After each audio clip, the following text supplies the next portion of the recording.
ला हौला वला कुव्वता इल्ला बिल्लाहिल अलिय्यिल अज़ीम।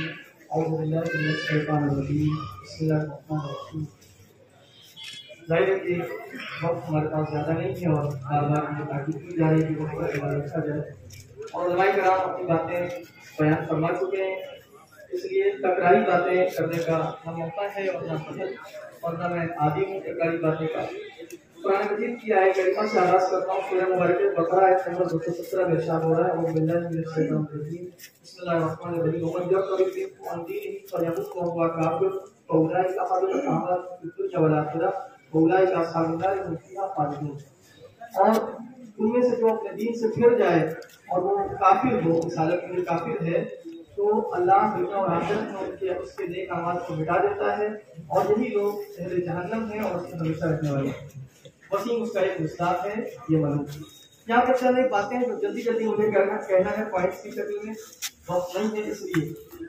पहली बात जो है वो ये कि एक फारसी में एक मसल है और एक दूसरा मशहूर है कि आदमी शब्द सबब खैर कर खुदा था, दुश्मन की सबब खैर हो जाता है अगर खुदा चाहता है।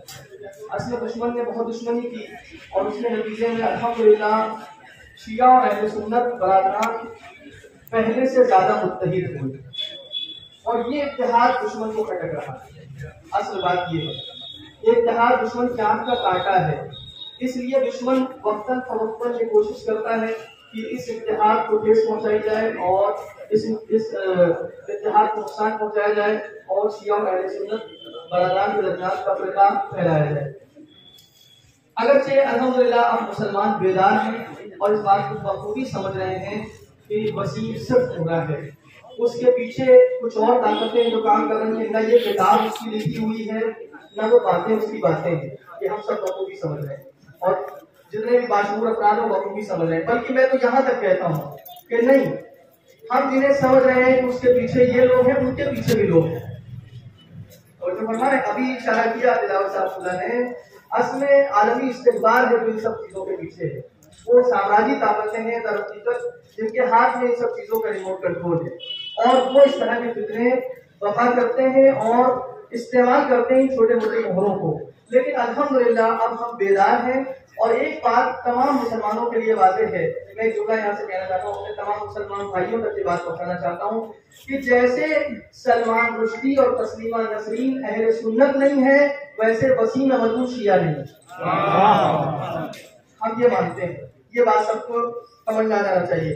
दूसरी बात ये कि ये जो नफरत की सियासत करने वाले लोग हैं, ये समझ रहे हैं कि इससे उन्हें कोई सियासी फायदा हासिल हो जाएगा, आने वाले इंतखाबात में कुछ फायदा मिल जाएगा। वो इंशाल्लाह अपने इस हथकंडे में कामयाब होने वाले नहीं है, इसलिए कि हम बेदार हैं अल्हम्दुलिल्लाह। उसके बाद जो बात मुझे करना है वो ये कि अल्लाह के रसूल की जात इतनी बुलंद है कि अगर उनकी कोई तौहीन करना चाहे तो मुमकिन नहीं है। इसलिए कुरान फरमा रहा है रफ़अना लका ज़िक्रक, अल्लाह फरमाते हैं हमने आपके जिक्र को बुलंद किया है।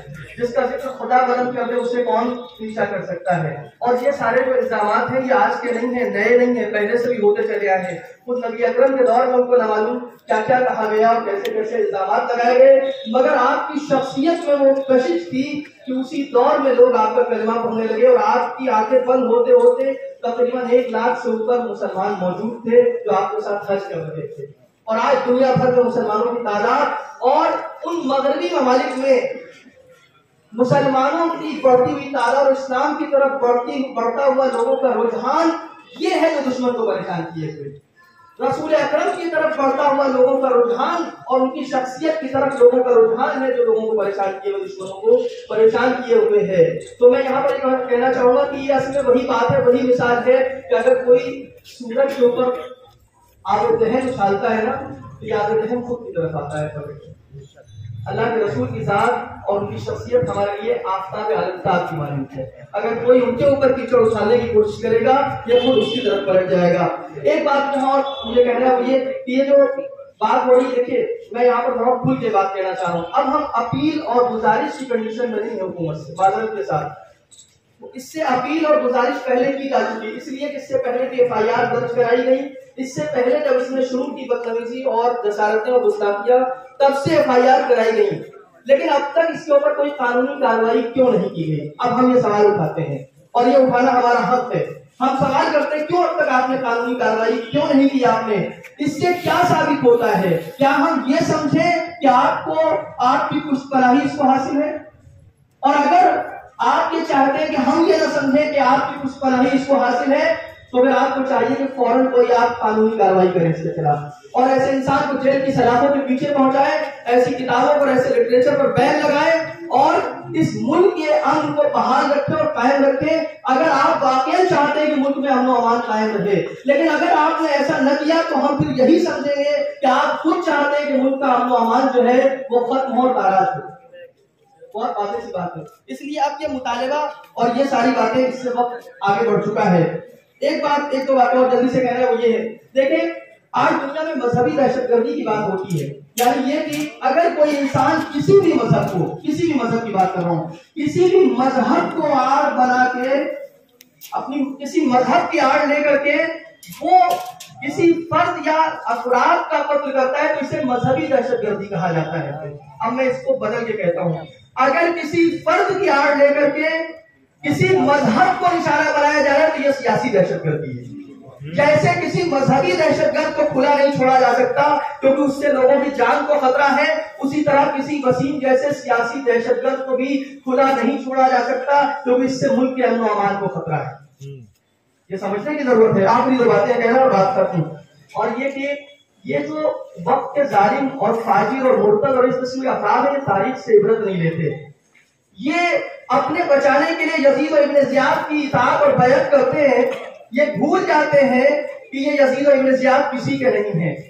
ये वक्त निकलते ही आपको भी मसल देंगे, लेकिन ये बात इन्हें अभी समझ में नहीं आती है कि हमें इस्तेमाल किया जा रहा है। आखिरी बात जो मुझे कहना है वो बात कहकर मैं बात को तमाम करूं, वो ये है कि दुनिया का निजाम मोहब्बत और अदालत पर कायम है। दुनिया चलती है मोहब्बत और अदालत के जरिए से, जिसका निजाम मोहब्बत और अदालत पे कायम है। ये नफरत की जो काली आंधियां हैं ये ज्यादा दिन नहीं रुकेंगी। ये नफरत की सियासत पायदार नहीं है, टिकाऊ नहीं है। मैं नफरत की सियासत करने वालों को पैगाम देना चाहता हूं, इसे छोड़ दें, इसे बंद कर दें, इसलिए कि ये ज्यादा दिन रुकने वाला है। दुनिया चलती है मोहब्बत और अदालत पे। एक दिन ये हमारा मुल्क हिंदुस्तान, इसका गुलशन फिर से मोहब्बत की खुशबू से महक उठेगा। एक दिन मोहब्बत की बहार फिर चलेगी और फिर उस वक्त ये नफरत की सियासत करने वाले पनाह ढूंढेंगे और इन्हें कोई जाए पनाह न मिलेगी। ये इस दुनिया में भी रुस्वा होंगे और आखिरत में जो इनका अंजाम होगा वो सबके लिए वाज़ेह है। अपने नौजवानों को आखिर में पैगाम देना चाहता हूँ, नौजवानों हमारे पास एक और रास्ता भी है, वो है सोशल मीडिया। आप चाहे ट्विटर के जरिए से जो हुकूमत के ऑफिशियल्स हैं कि वो ऑफिस से लेकर के उसके अलावा जितने भी लोग हैं उन सबको टैग करके ट्वीट करें इस सिलसिले में, और जितने मुसलमान ममालिक हैं उनकी जो हायर अथॉरिटीज हैं उनको भी टैग करें और इस मसले को आलमी मसला बनाएं। इसलिए कि रसूलुल्लाह आलमी शख्सियत का नाम है, किसी एक मुल्क के मुसलमानों के लिए नहीं है, रसूलुल्लाह सबके लिए है। सारे मुसलमानों को इसमें शामिल करें। जैसे डेनमार्क में कुछ होता है तो हम यहाँ उसके लिए एहतजाज करते हैं। इस वक्त जरूरत है कि अगर हिंदुस्तान में कुछ हुआ है तो तमाम ममालिक के जो मुसलमान हैं वो हमारे साथ मिलकर सदाए एहतजाज बुलंद करें। बहरहाल बस मैंने अपनी बात को तमाम किया, वक्त तमाम हुआ है। इन 4 मिसरों के ऊपर जो मौलाना नजीबुल हसन साहब ने कहे बहुत खूबसूरत मिसरे हैं, उन पर अपनी बात को तमाम कर रहा हूँ। ये फरमाते हैं कि जो हक परस्त हो उसको फहीम कहते हैं, जो हक परस्त हो उसको फहीम कहते हैं, हटे न हक से जो उसको अजीम कहते हैं। हर एक शादी में मुरसल, शादी यानी बुरा भला कहने वाला, हर एक शादी में मुरसल, मुरसल यानी अल्लाह के रसूल, हर एक बच्चों के लिए वजाहत करूं, हर एक शादी में मुरसल खबीस है, लेकिन हर एक शादी में मुरसल यानी हर एक नबी को बुरा भला कहने वाला इंसान खबीस है, लेकिन खबासतों के गटर को वसीम कहते हैं। मोहम्मद